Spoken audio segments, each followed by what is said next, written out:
Cabbage manchurian ಇವತ್ತಿನ recipe. ಯಾವುದೇ red colour use ಮಾಡದೆ ಮಾಡಿದಂತಹ ರೆಸಿಪಿ ಇವತ್ತು. ನಮಸ್ತೆ ಫ್ರೆಂಡ್ಸ್, ಗುಡ್ ಫುಡ್ ಲ್ಯಾಂಡ್ ಚಾನಲ್ಗೆ ನಿಮಗೆಲ್ರಿಗೂ ಆತ್ಮೀಯ ಸ್ವಾಗತ.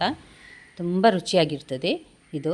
ಅಷ್ಟೇ ಅಲ್ಲ, ಮಕ್ಕಳಿಂದ ಹಿಡಿದು ಎಲ್ಲರೂ ಸಹ ಇಷ್ಟಪಟ್ಟು ತಿನ್ನಬಹುದಾಗಿದೆ. ಮನೆಯಲ್ಲಿರುವ ಎಲ್ಲ ಸಾಮಗ್ರಿ ಬಳಸಿ ಮಾಡಿದ್ದು ನಾನಿದನ್ನು. ನೋಡಿ, ಈ ರೀತಿ ಕ್ಯಾಬೇಜನ್ನು ನಾನು ಸಣ್ಣದಾಗಿ ಕಟ್ ಮಾಡಿಕೊಂಡಿದ್ದೇನೆ. ಸಾಧಾರಣ ಒಂದು ಕ್ಯಾಬೇಜಿನ ಒಂದು ಕಾಲು ಭಾಗದಷ್ಟು ತೆಗೆದುಕೊಂಡಿದ್ದೇನೆ ನಾನು. ಇದನ್ನು ನೋಡಿ, ಒಂದು ಸಲ ನೀರಲ್ಲಿ ತೊಳೆದು ಚೆನ್ನಾಗಿ ಇದರಲ್ಲಿ ನೀರು ನೋಡಿ ಸೋಸಿ ಹೋಗ್ತದೆ ನೋಡಿ. ನಂತರ ಒಂದು ಪಾತ್ರೆಗೆ ಹಾಕಿದ್ದೇನೆ. ಇದಕ್ಕೆ ಒಳ್ಳೆ ಬಣ್ಣ ಬರಲಿಕ್ಕೋಸ್ಕರ ಮತ್ತು ನಾನಿಲ್ಲಿ ಬೀಟ್ರೂಟ್ ಹಾಕ್ತಾ ಇದ್ದೇನೆ. ಬೀಟ್ರೂಟ್ ಹಾಕಿದರೆ ಏನು ಟೇಸ್ಟಲ್ಲಿ ಡಿಫ್ರೆನ್ಸಸ್ ಗೊತ್ತಾಗೋದಿಲ್ಲ. ಅಷ್ಟೇ ಅಲ್ಲ, ಒಳ್ಳೆ ರುಚಿಯಾಗಿರ್ತದೆ ಮತ್ತು ಟೇಸ್ಟ್ ಕೂಡ ಚೆನ್ನಾಗಿರ್ತದೆ. ಒಂದು ಕಾಲು ಭಾಗದಷ್ಟು ಬೀಟ್ರೂಟನ್ನು ನಾನಿಲ್ಲಿ ಹಾಕಿದ್ದೇನೆ ನೋಡಿ. ಒಂದು ಮಧ್ಯಮ ಗಾತ್ರದ ಬೀಟ್ರೂಟ್ ಇದು. ಮತ್ತು 1 ಟೇಬಲ್ ಸ್ಪೂನ್ನಷ್ಟು ಜಿಂಜರ್ ಗಾರ್ಲಿಕ್ ಪೇಸ್ಟ್ ಇದು. ಮನೆಯಲ್ಲೇ ಮಾಡಿದಾದರೆ ಇನ್ನಷ್ಟು ಒಳ್ಳೆ ರುಚಿ ಕೊಡ್ತದೆ.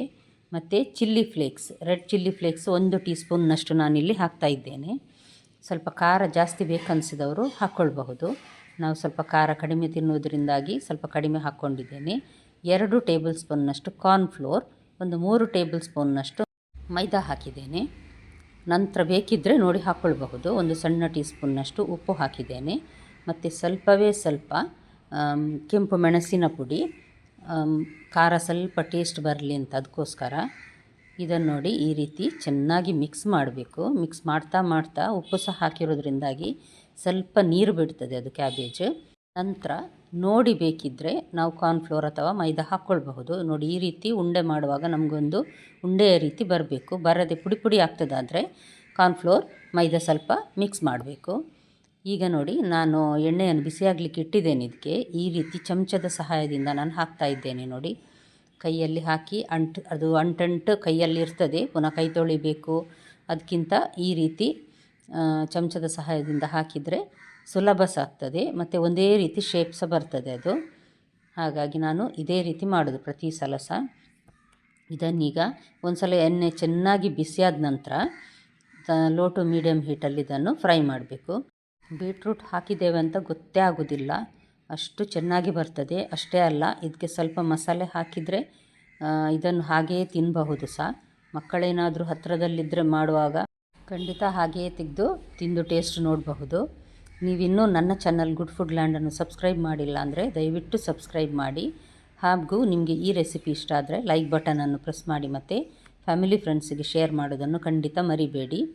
ಅದೇ ರೀತಿ ಸಬ್ಸ್ಕ್ರೈಬ್ ಮಾಡಿದ ನಂತರ ಬೆಲ್ ಬಟನನ್ನು ಪ್ರೆಸ್ ಮಾಡಿದರೆ ನಾನು ನೆಕ್ಸ್ಟ್ ಹಾಕುವ ವಿಡಿಯೋ ನಿಮಗೆ ತಕ್ಷಣ ನೋಡಲಿಕ್ಕೆ ಸಿಗ್ತದೆ. ನೋಡಿ, ಒಂದು ಸಲ ಮಾಡಿದ್ದನ್ನು ಫ್ರೈ ಆಗಿದೆ. ನಾನೆಲ್ಲ ತೆಗೆದೊಂದು ಪ್ಲೇಟಲ್ಲಿ ಇಟ್ಟಿದ್ದೇನೆ. ಈಗ ಅದೇ ಫ್ರೈ ಮಾಡಿದ ಎಣ್ಣೆಯಲ್ಲಿ ನಾನೊಂದು 2 ಟೇಬಲ್ ಸ್ಪೂನ್ನಷ್ಟು ಎಣ್ಣೆ ತೆಗೆದುಕೊಂಡಿದ್ದೇನೆ. ಸಿಪ್ಪೆ ತೆಗೆದ ಒಂದು 8 ಬೆಳ್ಳುಳ್ಳಿಯನ್ನು ನಾನಿಲ್ಲಿ ತೆಳುವಾಗಿ ಕಟ್ ಮಾಡಿ ನೋಡಿ ಹಾಕ್ತಾ ಇದ್ದೇನೆ. ಇದನ್ನು 1 ಸೆಕೆಂಡ್ ಹುರಿದ್ರೆ ಸಾಕು. ಇದು ತುಂಬ ಹುರಿದ್ರೆ ಸಹ ಚೆನ್ನಾಗಿರೋದಿಲ್ಲ, ಬಾಯಿಗೆ ತಿನ್ನುವಾಗ ಸಿಗಬೇಕು.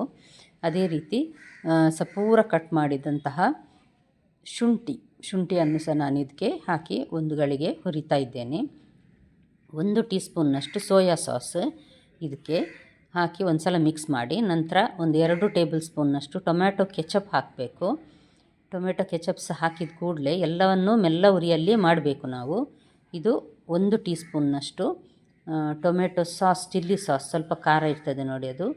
1 ಟೀ ಸ್ಪೂನ್ನಷ್ಟು ಕಾರ್ನ್ಫ್ಲೋರ್ ಮತ್ತು ಒಂದು 2 ಟೇಬಲ್ ಸ್ಪೂನ್ನಷ್ಟು ನೀರಲ್ಲಿ ಮಿಕ್ಸ್ ಮಾಡಿ ನಾನು ಇದನ್ನು ಹಾಕ್ತಾ ಇದ್ದೇನೆ. ಇದೆಲ್ಲ ಈ ರೀತಿಯ ಮಸಾಲೆಗಳನ್ನು ತುಂಬ ಹೊತ್ತು ಹುರಿಲಿಕ್ಕಿಲ್ಲ. ಇದು ಸಹ ಅಷ್ಟೇ, ಮೆಲ್ಲ ಉರಿಯಲ್ಲಿಯೇ ನಾನು ಇದನ್ನು ಹುರಿತಾ ಇದ್ದೇನೆ.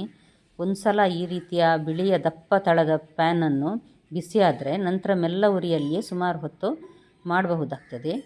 ಈಗ ನೋಡಿ, ಸ್ವಲ್ಪ ಒಂದು 1/4 ಲೋಟದಷ್ಟು ಸಹ ಇಲ್ಲ, ಒಂದು 4 ಚಮಚದಷ್ಟು ನೀರು ಹಾಕಿ ಸ್ವಲ್ಪ ಉಪ್ಪು ಹಾಕಿ ನಾನೀಗ ಇದನ್ನು ಒಂದು ಕುದಿ ಬರುವವರೆಗೆ ಇಡ್ತೇನೆ. ಒಂದು ಕುದಿ ಅಂದರೆ ತುಂಬ ಹೊತ್ತೇನು ಹೋಗೋದಿಲ್ಲ, ಯಾಕಂದರೆ ಅದು ಬಾಣಲೆ ಬಿಸಿಯಾಗಿರ್ತದೆ ನೋಡಿ, ಅದಕ್ಕೋಸ್ಕರ.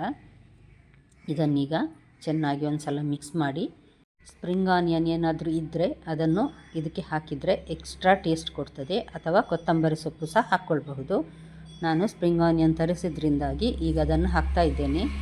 ನೋಡಿ, ಎಷ್ಟು ಚೆನ್ನಾಗಿ ಕಾಣ್ತದಲ್ಲ, ಅಷ್ಟೇ ಟೇಸ್ಟ್ ಆಗಿದೆ. ಖಂಡಿತ ನಿಮ್ಮ ಮನೆಯಲ್ಲೊಮ್ಮೆ ಟ್ರೈ ಮಾಡಿ ನೋಡಿ ಫ್ರೆಂಡ್ಸ್. ಸ್ಪ್ರಿಂಗ್ ಆನಿಯನ್ ನೋಡಿ ನಾನು ಇಲ್ಲಿ ಕಟ್ ಮಾಡಿ ಹಾಕ್ತಾ ಇದ್ದೇನೆ. ಅದರ ಮೇಲೆ ಸ್ವಲ್ಪ ಕಟ್ ಮಾಡಿದಂತಹ ಕ್ಯಾಬೇಜನ್ನೇ ಉದುರಿಸ್ತಾ ಇದ್ದೇನೆ. ನೋಡಲಿಕ್ಕೂ ಚೆಂದ, ತಿನ್ನಲಿಕ್ಕೂ ನಡುವೆ ಸಿಗುವಾಗ ಒಳ್ಳೆಯದಾಗ್ತದೆ. ಹಾಗೆ ನಿಮಗೆ ಇವತ್ತಿನ ರೆಸಿಪಿ ಇಷ್ಟ ಆಗಿರಬಹುದು ಅಂತ ತಿಳ್ಕೊಳ್ತೇನೆ ಫ್ರೆಂಡ್ಸ್. ನಾಳೆ ಇನ್ನೊಂದು ಹೊಸ ರೆಸಿಪಿಯೊಂದಿಗೆ ಭೇಟಿ ಆಗ್ತೇನೆ. ಧನ್ಯವಾದ.